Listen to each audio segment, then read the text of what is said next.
Good evening, everybody. This is Nurse Eunice with Florida Training Academy, and I do apologize. We're running a few minutes late, but tonight we're going to be discussing the 10 rights to medication administration. And I'll give you a few moments to get your notifications, and we will get started shortly. And thank you all for your patience. I do apologize again.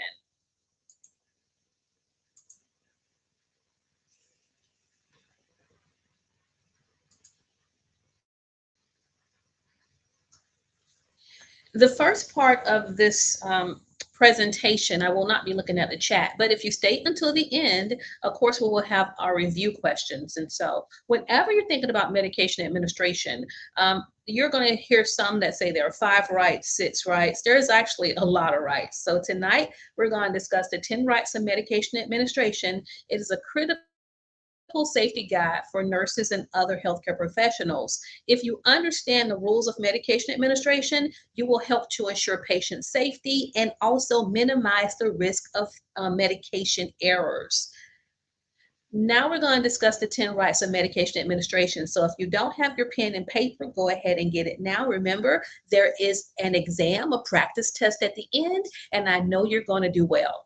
So my 10 rights of medication administration include right patient, right medication, right dose, right route, right time, right documentation, right reason, which we'll get into, the right response, the right medication, and don't forget that your patient has a right to refuse. So these rights serve as a framework for safe and effective medication administration, emphasizing the importance of thorough verification and proper patient education.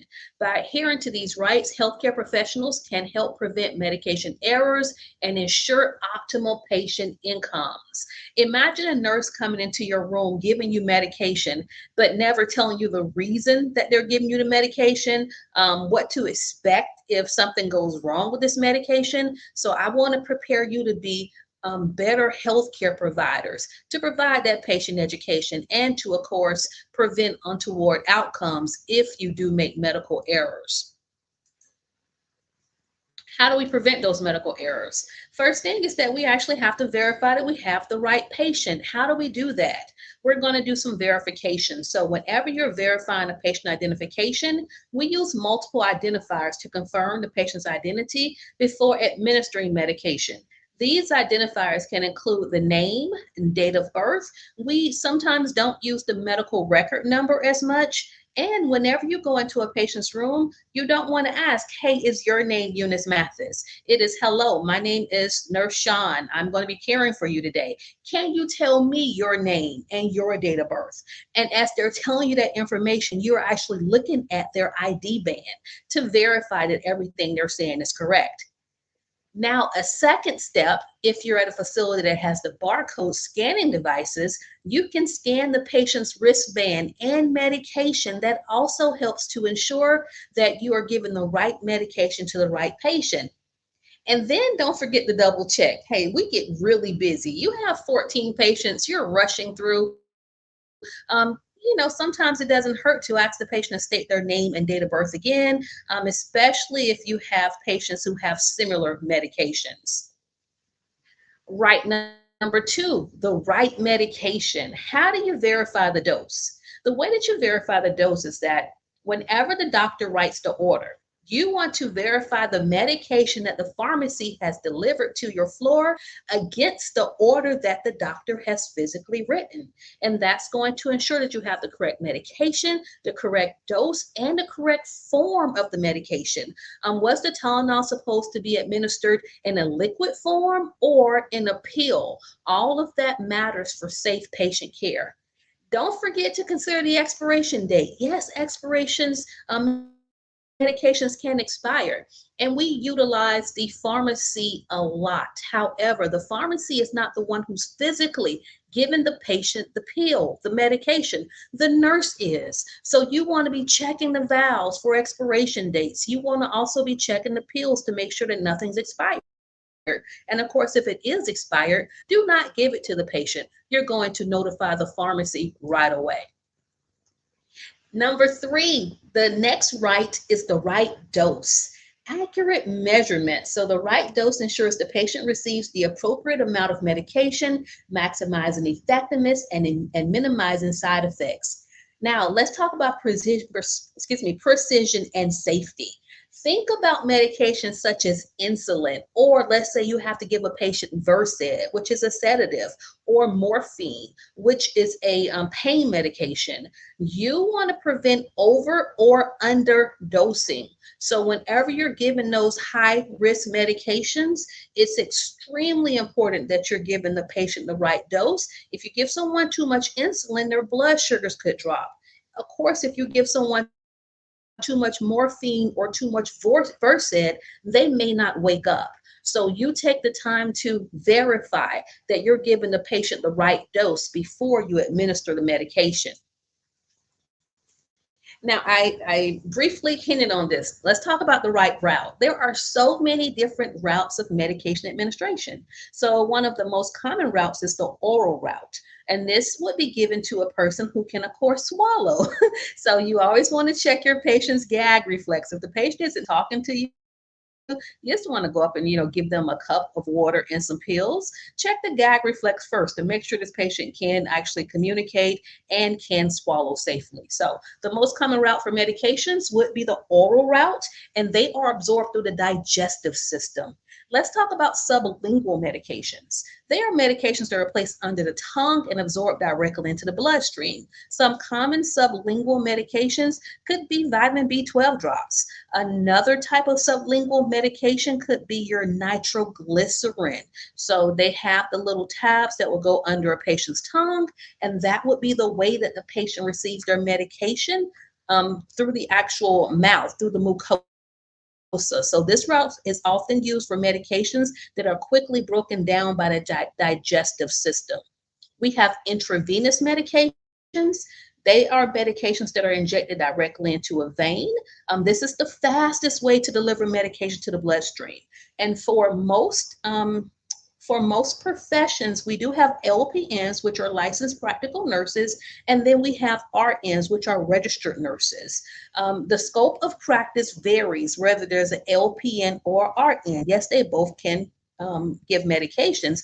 However, an LPN cannot do direct intravenous pushes. So, and they also usually can't start IVs until after they have completed LPN school and taken additional courses and training.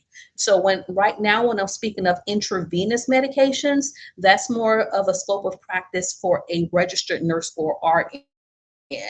But the LPN can give oral medications, sublingual medications. They can also give subcutaneous and intramuscular injections. So a subcutaneous injection is pretty much when we're injecting into the fatty area. And so that'll be common for medications such as insulin. Meanwhile, intramuscular administration is common for vaccines and certain antibiotics. There are still more routes. Whenever you're given a medication, make sure you read that order, because transdermal would be like a nicotine patch. That is where the medication would be absorbed through the skin. Inhalation could be something similar to a asthma pump, or maybe a nebulized solution. And rectal would be what I have here. That'd be a suppository or enema. So as a nurse, there are so many different routes of medication, and your job is to make sure that you're giving the patient the right route, the route that the doctor ordered, and or the best route that the patient needs. If a patient's unable to swallow, or let's say they're vomiting, you're not going to give them an oral medication. You're going to call the doctor back and get the route changed to maybe intravenous. All right, let's see what our next route is. Our next right is. The next right is the right time. So some medications have scheduled frequencies. You want to administer the medication based on their frequency, ensuring consistent dosing and optimal therapeutic effect. For example, maybe a patient has a headache and their Tylenol is ordered every 4 hours as needed for a headache. So if their headache is still present 3 hours after the dose, You can't give that Tylenol early. You'd have to call the doctor to either get the medication changed or the frequency changed on the medication. Some medications are going to be given before meals, and the medical abbreviation is AC. So medications given before meals are used to enhance absorption or minimize potential gastrointestinal side effects. A medication that we also give before meals, one could be something like Protonix or something that decreases the acid production or reflux. Another medication would be insulin. We want to give that before meals. After meals or PC, other medications that are taken after meals, they can also help to reduce stomach irritation or enhance the bioavailability of the medication. And don't forget another right, when we're considering the right time, is some medications are given at bedtime or HS. A lot of your cholesterol medications are given at HS. So certain medications are most effective when taken at bedtime because they allow for prolonged action during sleep. All right, so right number 6 is the right reason. Medical necessity. Ensure the medication is truly needed for the patient's diagnosed condition. The patient's diagnosis. The medication should be appropriate for the patient's specific diagnosis and medical history. So in my other example, I was speaking of a patient who had Tylenol ordered Q4 hours for a headache. Let's say this patient now becomes febrile. The doctor did not give an order for Tylenol for fever. So you just can't give a medication, even though we know that Tylenol is used to treat multiple conditions. You would have to call that doctor back again and get a new set of orders if the patient has a fever in addition to a headache. And that's when we get to the individualized care. Consider the patient's overall health, potential interactions, and any existing allergies when you're considering the right reason that you're giving medications. As we always say, if you don't document it, you have no proof that it's done.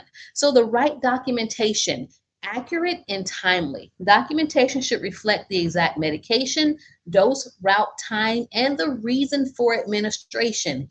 Entry should be made immediately after medication administration. Make sure it's legible and complete. Remember, this is a legal record. So documentation should be legible and easy to read, providing all essential details, use the proper format, and standardized abbreviations when applicable. So you just can't go making up abbreviations. Your facilities will have a list of abbreviations, and that's what you want to go by.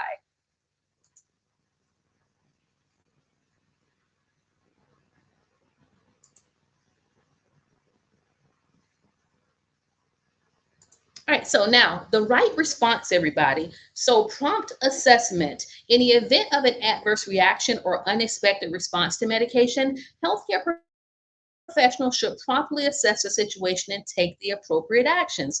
For example, if you gave a patient morphine because they were having pain, but the patient's respirations decreased, well, that's not the right action. That was an adverse reaction. Maybe we gave too much of the morphine, or maybe the patient couldn't tolerate the morphine. Maybe their blood pressure dropped after giving the morphine. So when you give a medication, especially a new medication, you don't give a new medication and leave the patient. You give a new medication and continue to monitor to make sure the medication has the right response. Providing supportive care. This may include discontinuing the medication, providing supportive care, or seeking further medical intervention depending on the nature and severity of the response. And then the safety and well-being of the patient. Remember, we are here for the patient. So the goal is to ensure the safety and well-being of the patient while addressing any potential medical related concerns. Number 9, we're almost done with our 10 rights of medication administration, is the right to education. So at the very top here, I have a part of a prescription leaflet, what the pharmacy would give you. And could you imagine your nurse giving you a anti-hyperglycemic, but not telling you that, hey, your blood sugars could lower, In addition to your blood sugars lowering, you could become very lightheaded. You can start sweating. So you have to educate your patients so they would know what the side effects of these medications are. So make sure your patients understand the medications they're taking and that you speak in clear and accurate terms. Do not speak medical jargon and lingo to your patients. They're just going to nod yes. Oftentimes they don't understand what you're saying because you're speaking as if you're talking to other medical professionals versus speaking to a 87-year-old mother who may have not completed high school. So I try to use very basic terms when I am educating others. Number two, what is the purpose and the effect of the medication? You want to make sure your patients understand the purpose, potential side effects, and how to take their medication safely. Number three, make your patients feel comfortable enough to ask questions and to participate in their care.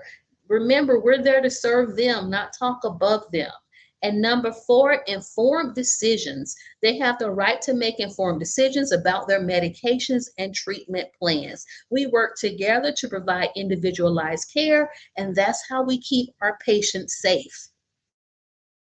And number 10, the right to refuse. Yes, patient autonomy. Patients have the right to refuse any medication or treatment, even if it's prescribed by a doctor. The patient knows what they want, for the most part. And if you can't explain, if you can't, try to convince them to take this medication that's needed, they have a right to refuse. And once they do refuse, you notify the doctor. You explain that, hey, I was speaking to Mrs. Lucas. I explained the reason why you prescribed this medication. She still refused. I want to let you know, and you also want to document it. So you're going to notify the provider, and you're going to document that the patient refused the medication. And you're going to respect their decision. You're going to respect their choice. Healthcare providers must respect the patient's decision to refuse medication, even if they disagree with the patient's refusal.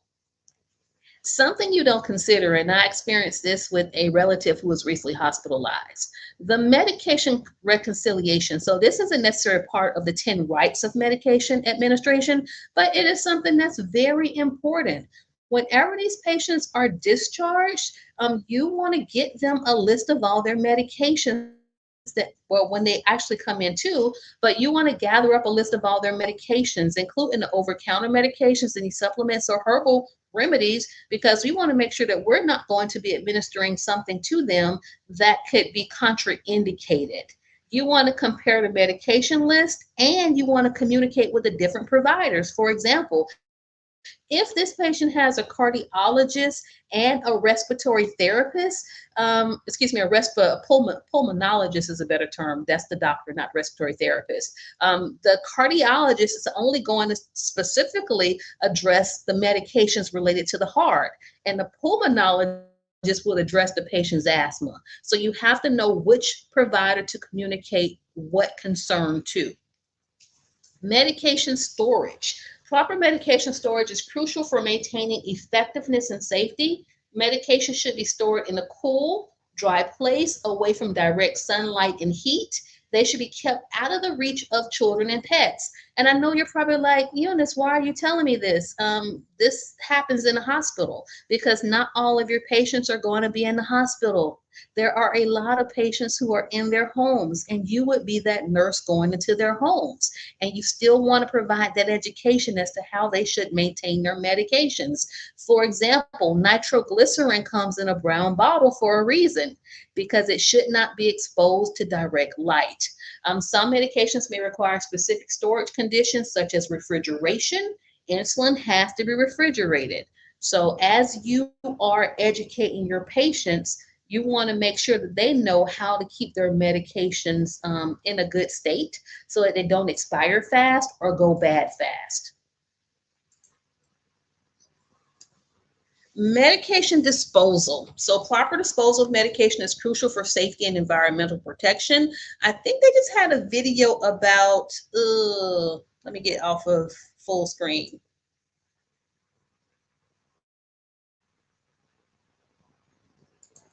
So they just had a video about cocaine sharks. So allegedly, when people are dumping drugs in the ocean, the marine life is ingesting the drugs. So the same thing happens whenever you decide to get rid of medications by dumping them into the toilet. And so you want to be notifying the pharmacy or the doctor if a patient has drugs that need to be disposed of, because we can't have you dumping things into the toilet because we would be polluting our water supply. So some pharmacy have pharmaceutical waste bins. Again, you don't want to flush medications because they can contaminate the water, and you want to follow specific instructions. Whenever you consult the pharmacist, some of them will tell you to crush the pills and mix them with coffee grounds and dispose of them that way. Medication interactions, understanding interactions. Medication interactions occur when two or more medications interact with each other, altering their effects. And so the potential risk can range from mild to serious complications to even death. Awareness is key. It's crucial to be aware of potential interactions and to inform healthcare providers of all the medications taken. Look, the nurses, remember, if the doctor writes the wrong order, let's say a patient has an allergy and the doctor didn't catch it, and he wrote a medication order for which the patient has an allergy, and the pharmacy fills the prescription, you as the nurse, you always ask the patients about what are they allergic to before you put a pill, actually before you take it out of the packaging, because at the end of the day, we usually end up being the ones who catch the mistakes of the doctors, of the pharmacist, and we help to save the patients because we are always aware of allergies and interactions. And speaking of allergy, an allergy is a reaction to a medication, often cause, and it can cause a symptom, a range of symptoms, kind of like what we just discussed before. It can be mild, it can be severe, it can even cause death. So some common reactions include rash, itching, swelling, difficulty breathing, and anaphylaxis. That's when they can start wheezing, their face becomes flush, their throat could swell. So a medication that we would give to help a person in anaphylaxis would be epinephrine. If you're outside of a hospital, usually they're going to have an epinephrine pen prescribed to the patient. But if you're in the hospital, you would be administering intravenous epinephrine, which is why it's important for you to know the patient's allergy history so you can give your medication safely. And then don't forget that even with your allergies, you want to do an accurate documentation of allergies. And let's say, I remember this one time I had a patient who was post-op. And before she had surgery, because she was elderly and I think she also had maybe Alzheimer's or dementia, she forgot to tell the doctor that she was allergic to a medication that the doctor gave her after her surgery. So she was confused, and we didn't understand why. So we, of course, we're alerting the doctor, and come to find out once her daughter came in, it's like, hey, what are you giving her for pain? Oh, she's allergic to that. So don't forget to include the family members also, because if a patient's confused and they weren't confused before they, to that state, before they came into a facility, it could be a medication you're giving them that they are allergic to that's causing this change in condition. Medication contradictions or contraindications are situations in which a medication should not be administered because of a potential for harm to the patient. So if you have a patient who's at risk of bleeding, we're not going to be giving them NSAIDs. If we have a patient whose heart rate is already low, we're not going to be giving them calcium channel blockers. So even though the patient may not have an allergy to this, we know that giving this to a patient would be contraindicated because it's going to make their medical condition worse. It's crucial to assess and understand contraindications before administering any medication to ensure patient safety. One medication that you're going to hear of a lot is digoxin. And so digoxin, it actually helps to control the rate if a patient has atrial fibrillation. But digoxin can also lower or slow down the heart rate, which is why you're always supposed to check the apical pulse before you give a patient digoxin. So let's say that the patient's heart rate is 60. You would not want to give a medication that's going to slow down the heart rate. At that point, even though that medication is prescribed to that patient, at that point, it is contraindicated because it is going to slow the heart rate down even more. What would you do? You would hold the medication and contact the provider, who will more than likely order labs, because we want to make sure that this person is not becoming toxic or having too much of the digoxin in their system. All right, so medication side effects have unintended consequences. They can vary in severity. There are some drug specific effects, which we talked about digoxin slowing down the heart, and we also need to monitor our patients closely. Monitoring your patient's medications involve observing the patient's response to medication and adjusting the treatment plan accordingly. It includes assessing the effectiveness of the medication, monitoring for any adverse effects, and adjusting the dosage or frequency as needed. So patient education, regular checkups. I already mentioned laboratory testing. We want to check the blood levels to make sure the patient's therapeutic and not toxic, and also symptom tracking. As a nurse, we have such a profound role. We, in addition to making sure we're monitoring those rights of medication administration, you also want to make sure that you're monitoring the labs too. With our medication errors, we do understand that accidents can happen, mistakes happen. So when medication errors occur, um, they can occur for various reasons, such as miscommunication, lack of training, or system failures.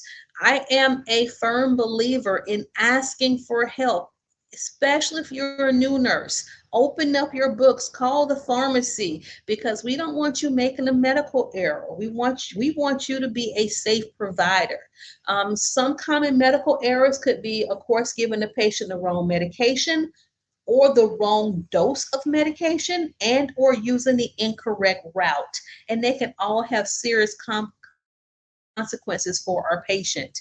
How do we prevent medication errors? We want to use strict adherence to the 10 rights of medication administration in order to minimize the risk of errors. And then once you realize that you made an error, don't be afraid to report it. We have to report it to keep the patient safe. So reporting medication errors is crucial for identifying patterns, improving practices, preventing future errors, and keeping the patient safe. Because once you notify the doctor that, hey, the heart rate was 60 and I accidentally gave the digoxin, well, now we can get labs. We're going to get an order to hold it. We're probably going to get an order for IV fluids. Your patient's heart rate will go back up, and you have learned a valuable lesson. But if you don't say anything, that patient's heart rate can go lower, and they may have to be coded. All right, so reporting medication errors. We're going to identify the error. We're going to document the error. We're going to report the error. We're going to take the corrective action, and then to make sure that it never happens again, or that the likelihood of it not happening again, we have to analyze the error. There are additional safety resources. I did mention your drug reference books. In most of your facilities, they're going to have an electronic database. You just don't go to Google. You're going to go to the hospital's library, where you can look up the medication, so you can look up the side effects. You can also contact the pharmacy within your organization. But as far as your professional organizations are concerned, organizations like the Institute for Safe Medication Practices and the National Patient Safety Foundation, they have guidelines, alerts, and tools to prevent medication errors. And then don't forget about the FDA, the Food and Drug Administration services. They also have information on drug development, approval, and safety information. And the CMS, or the Centers for for Medicare and Medicaid Services, they set standards for medication administration and patient safety in healthcare facilities. And now we're almost to the very end of this presentation, and it's time for our test. But I do want to say that medication administration is a crucial aspect of healthcare. Following the 10 rights ensures that patient safety and optimal outcomes occur. Medication safety is a continuous process that requires ongoing education and vigilance. In our training programs here at Florida Training Academy, we're covering topics such as medication error prevention, proper administration techniques, and medication reconciliation, because I've been speaking to some of the nursing professors at the colleges. So in addition to keeping our patients safe, another thing that we're finding is that a lot of students are not being as successful with their exit exams and or their nursing exams because they don't understand pharmacology. So before we even talk about the different medications, I have to cover the basic rights first, because it doesn't matter if you know a drug, if you don't follow the 10 rights of drug administration, you're going to give the wrong drug to a patient. So we're starting off with the basics, and starting next week, we start our pharmacology reviews. All right, so let's see. We're going to start reviewing the chats now, and we're going to get into our exam. Let's see how you do. All right, so question number one, team. Which of the following is one of the 10 rights of medication administration?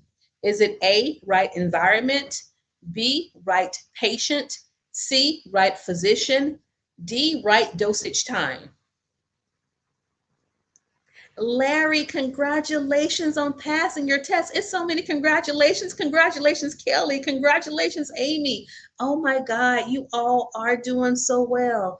Petta Gay, you just have to let us know what help you need, because a lot of students are passing their examinations, and I don't know how best to help you. All right, yes, everybody, if you selected B, you understand that the right patient is a right that ensures the medication is given to the correct individual by verifying their identity, typically using two patient identifiers like name and date of birth. Question number two, before administering medication, verifying the drug label is which of the following rights? Right medication, right dose, right time, or right documentation?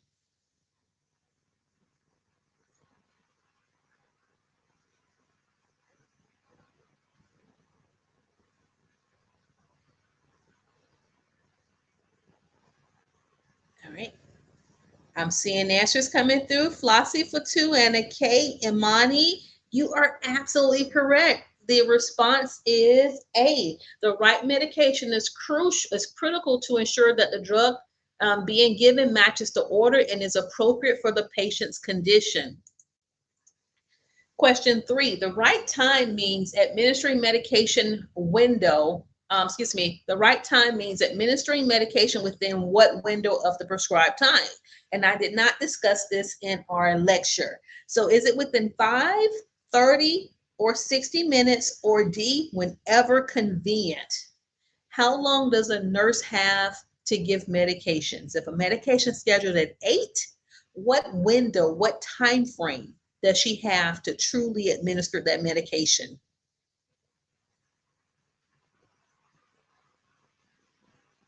And since I didn't cover this, whatever answer you put in is correct until I tell you otherwise. All right, so we're teaching you something new. I have a lot of A's, I have a lot of B's, and yes, Susie Shaw has the correct response. So the correct response is C. 60 minutes. Medication should be administered within 60 minutes before or after the scheduled dose to ensure optimal effectiveness and to avoid any adverse effects. So if a medication is due at 9 a.m., that nurse has between 8 a.m. and 10 a.m. to give that medication. But we do try to give antibiotics and scheduled pain medications on time. Question number 4, which action ensures the right dose is administered? Is it A, guessing the amount based on previous doses?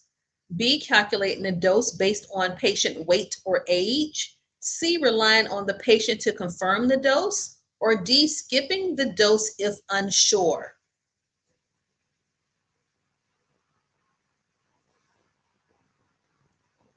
Wilmette J, excellent. I think you have it there. Let's see. Any other responses?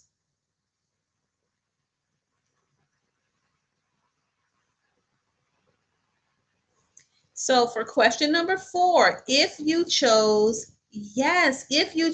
B, calculating the dose based on the patient weight or age, you are correct. So the right dose involves verifying the correct amount, which often depends on specific factors such as weight or age, which is why when a patient is newly admitted, we always ask what's their weight. We have the CNA get the weight right away, because if there's an emergency, if this patient has to go to surgery, most of the sedatives are weight based, and we don't want to be guessing. If we have that time to put the patient on the scale or to zero out the bed before the patient comes in, and sometimes the beds have a scale, that is what you want to do so we can get a proper weight on our patients upon admission.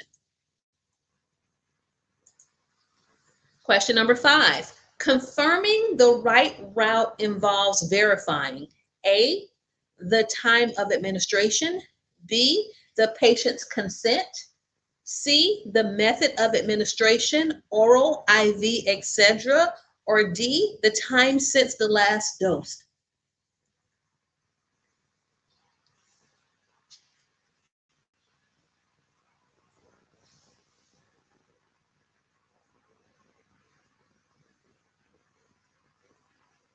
Yes, I'm doing my crazy nurse dance over here. Absolutely, everybody. C is the correct response. The right route ensures that the medication given using the correct method, which could be oral, intravenous, topical, per rectum, as per the doctor's orders. Question number 6, documentation of medication should include, and for this one, I will take one or two answers because I really didn't like this question. Right patient, dose, time, and route. B, right reason only. C, right provider signature. Or D, none of the above. So, documentation of medication, what should it include?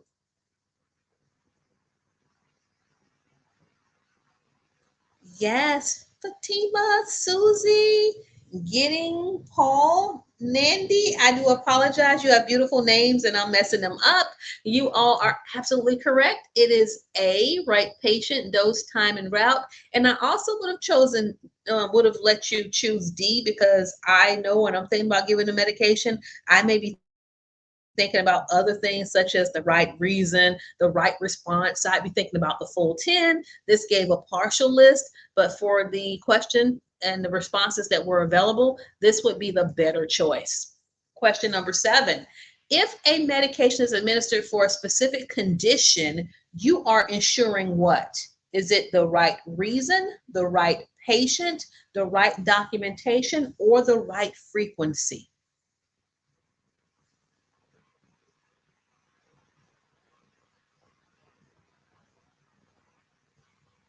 Yes, I can't wait for you all to start pharmacology because you are doing very well. It would be the right reason, which ensures the medication is being given for the appropriate therapeutic purpose. Question number 8, ensuring the patient understands why they are receiving medication relates to which of the following? Is it the right response, the right route, the right education, or the right time?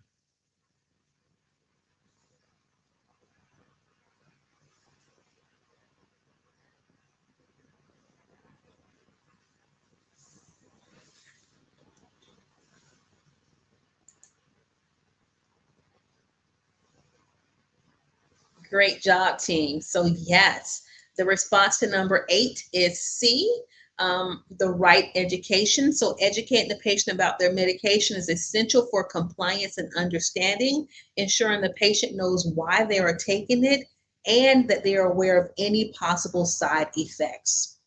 Question number 9. After administering medication, what right assesses the effectiveness of the treatment? Is it the right documentation, the right response, the right education, or the right frequency?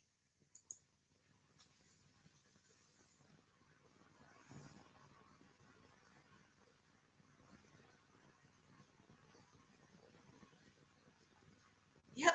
Abibatu, Fatu, Marsha. Yes, you are correct. It would be B, the right response, which evaluates whether the medication had the intended therapeutic effect on the patient. So let's say the medication did not have the intended therapeutic effect.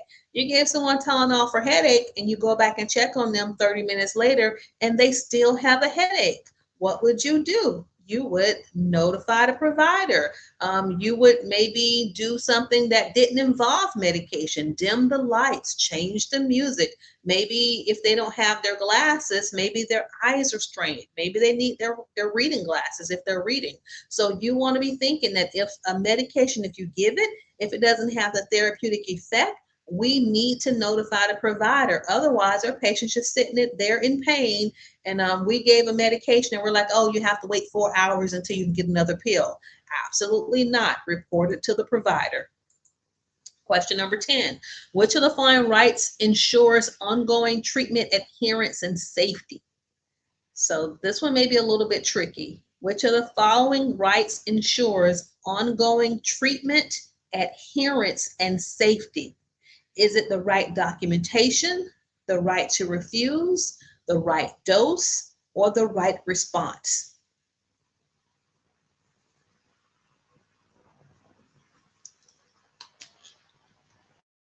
Oh, for two, if you can see my smile over here, I'll show it to you in a moment. So this one's a little bit tricky, as I said, Fatima. So yes, this one is going to be, oh, so I do apologize. It's going to be the right response. The right response ensures the patient's reaction to the treatment is monitored and that ongoing care is adjusted based on how the patient responds. Well, the reason why I thought it was A is because it needs to be documented. So if you chose A, I think we're still right. So this helps to ensure treatment adherence and safety as it indicates evaluating the effectiveness and any adverse effects of the therapy. So for this one, I'm gonna take A or D, because if the medication doesn't have the right response, but we don't document it, no one's going to know. So how can we ensure safety if we don't document our concerns? Question number 11. What should be done if a patient refuses medication? Mrs. Mitchell will not take her whatever pill today. She just won't do it. So is it A, will you force the patient to take the medication? B, document the refusal and inform the prescriber? C, ignore the refusal? D, hide the medication and food? They gonna report you to the state if you hide this medication and food, just mix it in some applesauce and try to give it to the patient who's been refusing medication. So we don't want to do D. Yes, everybody. Love you too from Germany. Yes, everybody, you want to do B. You want to document the refusal and inform the prescriber. And so once you notify the doctor, whoever wrote the prescription, aka the prescriber, they will tell you what to do next. Question number 12, ensuring the medication is given at the correct frequency aligns with which right? Is it the right dose, the right documentation? This is a new right we didn't discuss in our video. The right frequency or the right education? I told you there's actually it's like 20 rights, but we only discussed 10 tonight. But I am so proud of you for learning about the rights of medication administration. And so if you chose C, the right frequency, you're absolutely correct, because like those PRN or those as needed medications like Tylenol for headache, they are prescribed in intervals, and you want to prevent over and or underdosing. And you all, I forgot to tell you this. I totally forgot. I added the link in the description. I have a free guide. It's called nursing. It's for nursing students. It's for CNAs and home health aides who want to start nursing school. And so it gives you a whole bunch of useful information. The actual description or the link to it, and it's a free ebook. It's in the description area, and I'll make sure that I post it in the chat. So that's what took me so long to get on, because I was creating an ebook for you all, because I want you all to go further. I know that we have trained thousands upon thousands of CNAs, and I don't want you to be afraid of nursing school. So that's why we're doing this. We're helping you take the next step, and starting next week, we have videos that will be translated in Haitian Creole. And then we also start our medical assistant exam prep video. So thank you all for, just spending time. Thank you all for supporting us. And our job is to help you get to your next level, whatever that next level might be. So let's go to our next question. Question number 13.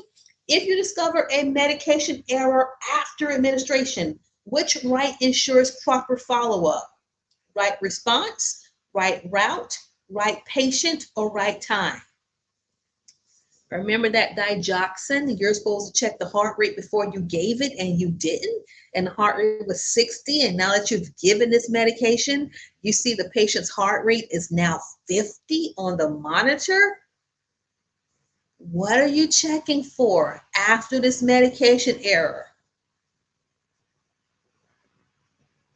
Yes, Anna Kay, it is the right response.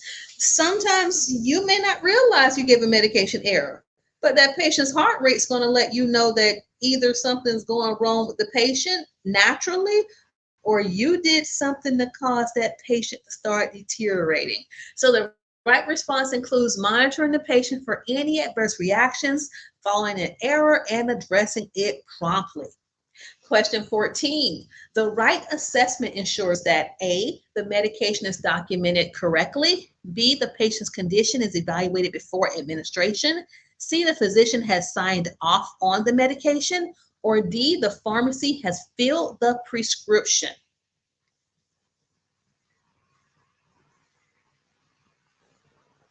The right assessment.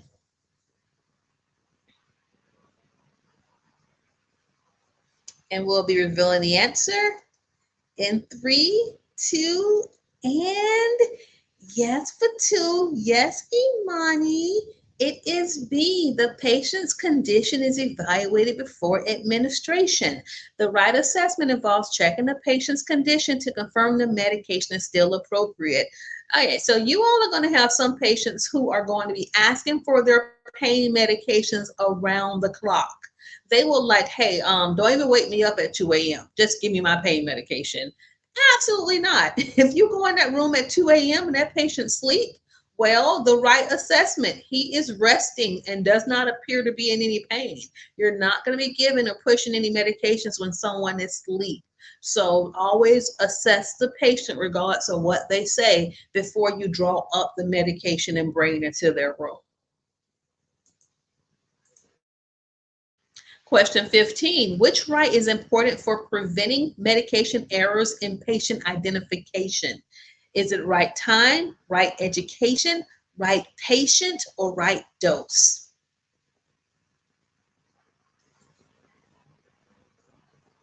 And this is a super easy one. Don't forget, when you are verifying a patient's identity, you want to be checking for 2 identifiers, such as the name and date of birth. Don't rely strictly on a barcode scanner. Rely on you. You are the first defense in preventing medication errors. So you do a check first. Question 16, double checking a patient's allergy status before giving medication is a part of A, the right documentation, B, the right education, C, the right reason, or D, the right assessment. So I think we're on 12 different rights of medication administration at this point. Whatever it takes to keep our patients safe. And so for number 16, if you chose D, you are right. So the right assessment ensures that the patient's medical history, including allergies, is reviewed before any medication is administered. And remember, those doctors are in and out, so you cannot rely on the doctor, what they put in the chart. It is, hello, welcome to the hospital. My name is Nurse Blah blah, blah. I'm taking care of you today. What brings you here today? Tell me about your medical history. What allergies do you have? You have to ask about those allergies too and document them accordingly. Question number 17. Charting the administration of medication ensures the A, right patient, B, right documentation, C, right dose, or D, right time. When you're charting that you gave the medication, what are you ensuring? You are ensuring that you have proof that you did it. So it is B, the right documentation. It records the medication that you gave it as it was prescribed at the correct time, the correct dose, the correct route for the correct reason, and that you gave it to the correct patient. Question number 18, administering medication without assessing the patient's vital signs first violates what? The right time, the right patient, the right assessment, or the right documentation. Do not give a patient blood pressure medications, cardiac medications, respiratory medications, pain medications, etc. if you do not have current vital signs. Don't do it. It's not worth your nursing license, and it's not worth injury to the patient. So number 18, the right assessment ensures that any relevant patient parameters, such as vital signs, such as a pain assessment, are checked before administering medications. And you all, I don't like this part. This is the part I don't like when we're done. It's like, what do we do now?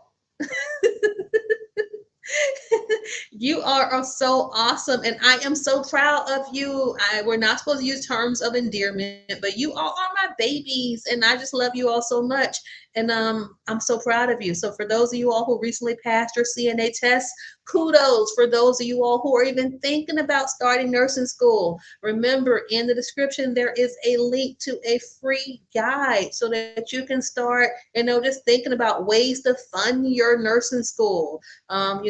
What tests do you have to take to get into nursing school? Because I need for you all to keep going forward, because you provide excellent patient care, and we need you to take care of our patients. So I'm going to be checking the chats to see what responses or what questions you all have, and we'll be exiting line in about 2 minutes. So everybody, if I don't say it before I leave, have a good night, and I wish you the best.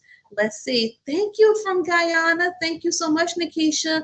I love you, Flossie. You're welcome, Fatima. Any questions before I leave the line?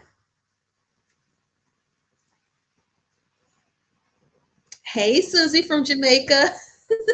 I love you also, Anna Kay. Yes, Paul. I don't want to mispronounce your first name, so I'm just going to call you Paul.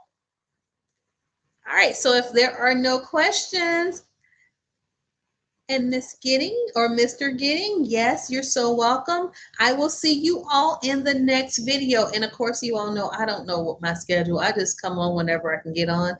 But I love you all, and I know for sure I will be on Monday, because we start our medical assistant exam prep classes on Monday. So you all be blessed and have a wonderful weekend. Bye.